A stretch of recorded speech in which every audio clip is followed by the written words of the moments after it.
नमस्कार, मैं सौरभ शुक्ला और आप देख रहे हैं न्यूज 18।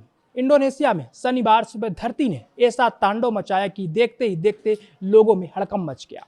फ्लोरेस द्वीप के पास 7.7 तीव्रता के भूकंप ने पूरे इलाके को हिलाकर रख दिया।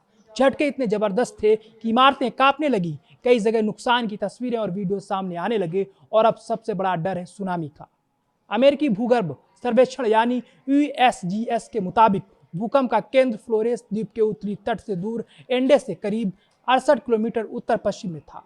सबसे खतरनाक बात यह है कि भूकंप जमीन से महज 10 किलोमीटर की गहराई में आया, यानी झटका सतह के बेहद करीब था और इसका असर भी बेहद तेज महसूस किया गया। लेकिन खतरा नहीं खत्म हुआ है।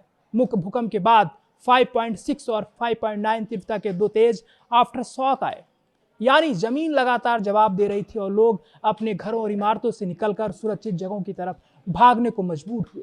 अब इंडोनेशिया की मौसम विज्ञान, जलवायु विज्ञान और भूभौतिकी एजेंसी यानी बीएमकेजी ने सुनामी की आशंका जताई। समुद्र किनारे का मंजर भी लोगों की चिंता बढ़ा रहा है। सामने आए वीडियो में समुद्र के पानी में अचानक तेज हलचल दिखाई दे रही है।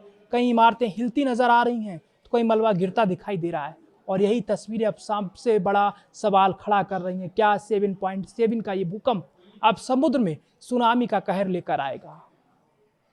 इंडोनेशिया दुनिया के सबसे ज्यादा भूकंप प्रभावित इलाकों में से एक है। इसकी सबसे बड़ी वजह है कि इसकी लोकेशन इंडोनेशिया प्रशांत महासागर के रिंग ऑफ फायर में आता है। ये वही इलाका है जहां धरती की टेक्टोनिक प्लेट्स लगातार एक दूसरे से टकराती और खिसकती रहती हैं।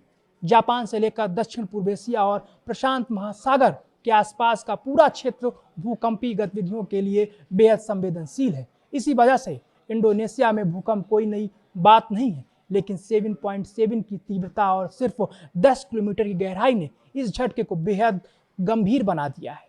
और ध्यान रखिए, इंडोनेशिया में ये कोई पहला बड़ा भूकंप नहीं है। इससे पहले जून में सेंट्रल सुलावेसी द्वीप पर 6.7 तीव्रता का भूकंप आया था। उसका केंद्र पालू से करीब 43 किलोमीटर दूर और 10 किलोमीटर की गहराई पर था। इसके बाद कई आफ्टर शॉक आए, जिनमें सबसे तेज 5.2 तीव्रता का था। तस्वीरों में तब भी टूटी इमारतें, मलबा और तबाही का मंजर दिखाई दिया था।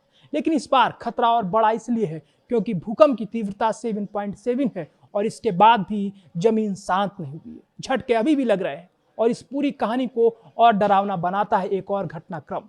इंडोनेशिया से पहले कोलंबिया भी बड़े भूकंप की मार झेल चुका है। वहां 7.4 तीव्रता के भूकंप ने भारी तबाही मचाई थी। अलग अलग प्रभावित शहरों से सामने आई रिपोर्टों में बड़ी संख्या में मौतों की जानकारी दी गई थी।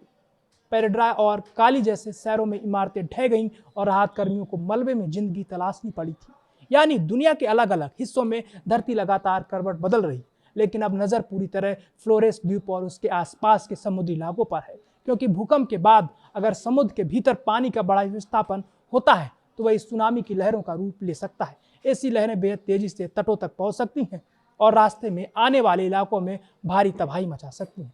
फिलहाल सबसे बड़ी प्राथमिकता है लोगों को सुरक्षित रखना और तटीय इलाकों में किसी भी संभावित सुनामी के खतरे से सतर्क रहना।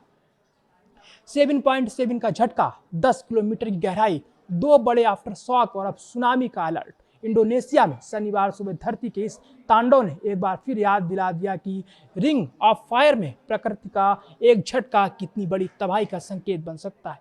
अब हर नजर समुद्र पर है, हर नजर आफ्टर शॉक पर है और सबसे बड़ा सवाल, क्या 7.7 की इस तबाही के बाद समुद्र भी अपना रौद्र रूप दिखाएगा?